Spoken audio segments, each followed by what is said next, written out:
탈모 치료를 크게 세 개로 나눠볼 수 있을 것 같아요. 네. 피나스테리드, 두타스테리드 계열의 먹는 약이 있고, 아예 많이 심할 때 모발 이식을 하는 거죠. 그때 가장 그래도 지금까지 검증된 방법은 그래도 모낭 안으로 직접 사이토카인, 그게 이제 주성분이고 거기다가 다른 영양 성분이나 이런 거를 배합을 해서 잘 넣어주면 아무래도 모낭 주변에 직접 약물이 전달이 되기 때문에 그 자체로 인해서 성장인자의 발생을 유도하는 부분도 있거든요. 저 원장님, 네. 그 말만 할 게 아니고 네, 치료를 해드려야죠. 좀 따끔하시죠?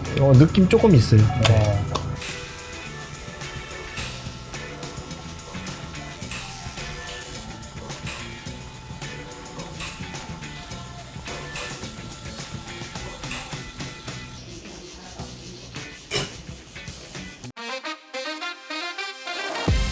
자, 오늘 부산 맥스웰 네네. 김태훈 대표 원장님께 사이토카인 네. 치료를 시작하겠습니다. 자, 안 아프게 해주세요. 네, 최대한 덜 아프게. 네, 알겠습니다. 안 아프게 할게요. 살짝만 숙여봐주세요. 이까지만 끝이거든요. 좀 따끔하시죠? 느낌 조금 있어요. 네. 이 치료 경력 15년이신 분께 받고 있는 건데 네. 다른 사이토카인 치료를 하는 곳에서도 제가 좀 요거 같은 네. 치료를 받아볼 건데 네네. 어디가 잘하는지도 나름대로 느낌이 올 것 같아요. 네.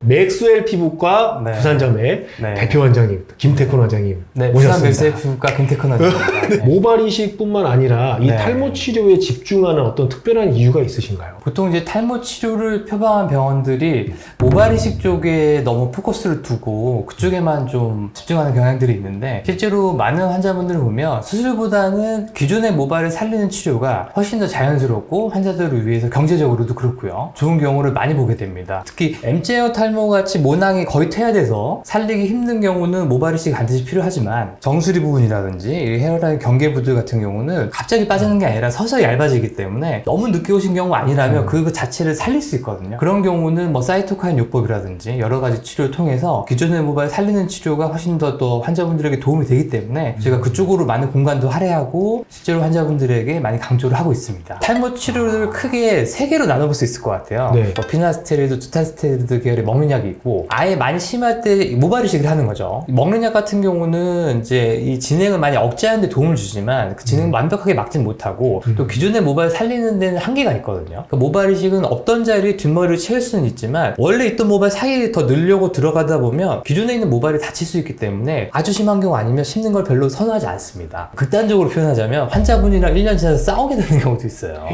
이제 이식을 해서 분명히 올라온 건 나는 보이는데 환자분들 입장에서 그 차이가 좀 덜 느끼는 거죠. 그러면 그 다음에는 있는 모발을 좀 개선시켜야 되는데, 그때 가장 그래도 지금까지 검증된 방법은 그래도 모낭 안으로 직접 사이토카인, 그게 이제 주성분이고 거기다가 다른 영양 성분이나 이런 거를 배합을 해서 잘 넣어주면 아무래도 모낭 주변에 직접 약물이 전달이 되기 때문에 그 자체로 인해서 성장인자의 발생을 유도하는 부분도 있거든요. 이런 게 복합적으로 작용하면서 기존의 모발 살릴 수 있는 굉장히 좋은 치료다, 저는 이렇게 말씀을 드리고 싶네요. 듣다 보니까 또 익숙한 단어가 있어요. 네. 사이토카인. 네네. 원장님, 이 사이토카인 요법에 대해서 네. 좀 어떤 치료인지, 네. 다른 병원과 좀 차이가 있기 때문에 이렇게 좀 있으실 거고, 네, 또 원장님께서 맞습니다. 네. 신뢰를 하고 이 방법을 네. 가지고서 치료를 하실 텐데 설명 좀 부탁하겠습니다. 네네. 일단 사이토카인이라는 건 뭐냐면 어떤 세포에게 신호를 전달하는 거거든요. 모낭 세포에 적용을 해보면 모낭의 생장기에는 생장을 촉진하는 쪽으로 사이토카인이 작용하는 그런 종류들이 있고요. 퇴행기로 들어갈 무렵에는 모낭의 퇴화를 유도하는 사이토카인이 증가하면서 자연스럽게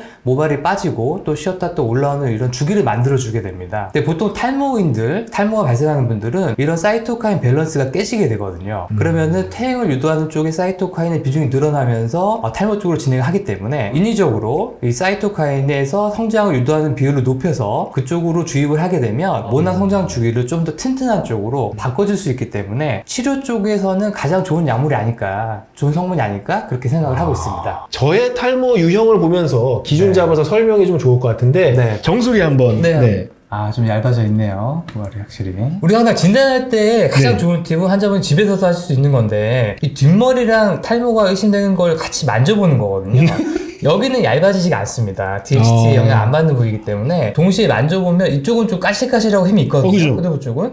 여기가 좀 부들부들하고 모발이 얇잖아요. 네. 이거는 이제 남성형 탈모 중에 얇아지는 탈모가 진행을 한 거고, 이 여기는 모발 이식을 하기가 좀 애매한 부위예요. 너무 무리하게 하면 기존의 모발이 다칠 수 있기 때문에 이러한 경우에 이제 이런 사이토카인 요법, 그 모낭 안으로 직접 모낭 성장을 유도하는 성분을 넣어가지고 이걸 굵고 힘있게 만드는 치료가 도움이 되는데, 모발이 굵어지고 두피가 좀 가려지는 게 보이기 시작합니다. 정말 확실한가요? 네, 나타납니다. 그렇게 해서 10회 정도 더해서 총 20회 정도가 치료가 되고 한 6, 7개월이 소요가 되면 그때는 환자분들도 느끼시거든요. 아, 모발이 좀 힘이 생긴 것 같다. 스타일링을 할 때 좀 변화가 있다. 왜냐하면 새로 모발이 자라나는 게 굵고 힘있게 변하는 거거든요. 그럼 이게 한 달에 1cm 자라나니까 어느 정도 자라나야 느낄 수 있다는 거예요. 그렇기 때문에 그래서 그런 3개월. 시간이 좀 필요하다. 지금 원장님께서 보시기에도 그 치료법이 저한테는 맞다. 맞다. 그럼 이렇게 좋은 건데 왜 이렇게 좀 탈모 있는 사람들이 돌아다닐까요? 이거 홍보가 안 돼서 그런 걸까요? 그게 좀 제일 큰 것 같습니다. 모모 형님과 제가 조금 더 노력을 해서 좀 홍보를 좀 해야 되는 부분이 아닐까 생각이 들고요. 아, 이 정도로 효과가 있는 사이토카인 치료다. 아, 그럼요. 이걸로 해서 치료가 네. 굉장히 잘 된 어떤 사례나 같이 해왔던 치료가 있는지 좀 그런 말씀 좀 부탁할게요. 우리가 이제 이런 사이토카인 요법 치료를 제가 한 지도 벌써 한 15년 되는 것 같아요. 실제로 이제 이런 필드에서 저희가 치료를 할 때 사이토카인 요법만 할 수는 없거든요. 어떻게든 환자분한테 극단적인 치료를 다 해야 되기 때문에 도움이 되는 약물을 쓰고 사이토카인 요법도 하다 보면 분명히 좋아지는 건 아니지만 이게 기여하는 비중이 약이 몇 프로고 사이토카인 치료가 몇 프로인지 나누는 게 실제로 어렵습니다. 어떤 경우가 있었냐면 제가 기억나는 사례가 중학교 1학년 남학생이었는데 생각보다 이제 유전력도 강하고 이쪽이 많이 좀 빨리 진행했었어요. 그래서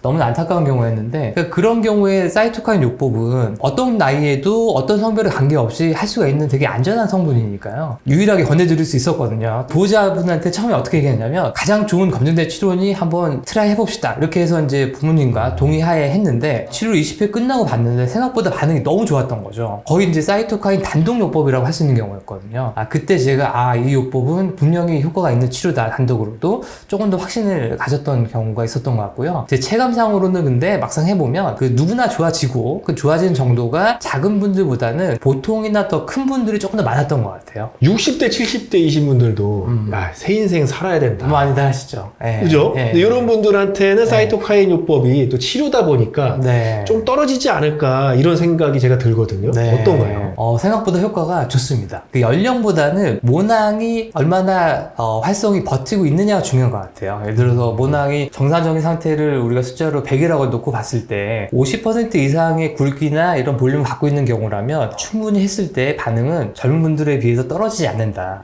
그렇게 말씀드릴 수 있을 것 같고, 오히려 저는 연세 드신 분들일수록 요즘에는 좀 더 적극적으로 권하고 있는 것 같아요. 이 M자는 좀 어느 정도 효과 있다. 네. 이렇게 말씀하실 수 있을까요? 제 머리 딱 보시고 이쪽에 있는 아래쪽은 좀 치료했을 때 반응이 떨어질 거예요. 네. 하지만 M자라고 얘기했을 때 예. 여기 아예 없는 것만 얘기하는 게 아니잖아요. 예. 이쪽도 얇아지고 힘이 없기 때문에 아. 여기까지 전체적으로 보이는데요. 생각보다는 M자 부분도 아주 극도로 진행한 모낭이 퇴화된 경우 이런 느낌이 아니라면 여기라든지 이런 데는요 꽤 좋아져요. 자, 안 그래도 원장님 또 요런 지금 또 배지를 다셨고 네네. 굉장히 익숙한 배지예요. 탈모 치료의 날 네. 해가지고 그 빼빼로데이가 아니라 네. 11월 11일 날이 이제 탈모 치료의 날이다. 이게 네. 좀 의사 선생님들이 계속 이 얘기를 좀 하고 계세요. 맞습니다. 10월 11일부터 11월 네. 11일 이때 더 혜택을 주겠다라고 네. 하는 걸로 보여요. 제가 네, 봤을 그럼요. 때. 네. 그래서 저희 부산 맥스일 피부과에서도 그 취지에 공감을 해서 10월 11일부터 11월 11일까지 탈모 집중 치료 기간으로 선정을 하였고요. 특히 11월 11일은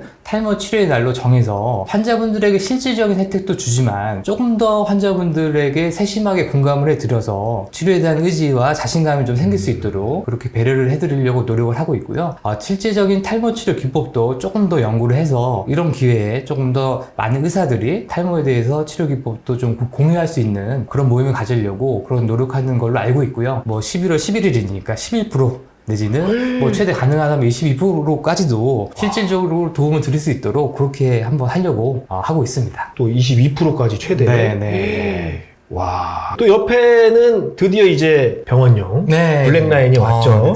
네, 지난번에 이제 설명을 많이 해주셔서 네. 사실 여기 이제 뭐 PDRN이나 이 리들샷이 네. 홈케어용으로는 의미가 있고 네, 또 네. 이제 리덴실이라고는 하는 원료가 네. 있어서 여기에 의미가 있다 말씀을 주셔서 네. 이 제품의 가장 큰 장점은 미세한 상처를 만들어서 흡수를 촉진하는 게 있기 때문에 기타 다른 앰플하고는 다르게 두피에 좀 더 깊게 침투할 수 있다는 거죠. 직접적으로 모발 성장이라든지 덜 빠지게 하는 데 있어서 도움을 줄 수 있는 제품이어서 홈케어용으로는 적극적으로 추천드릴 수 있을 것 같습니다. 네.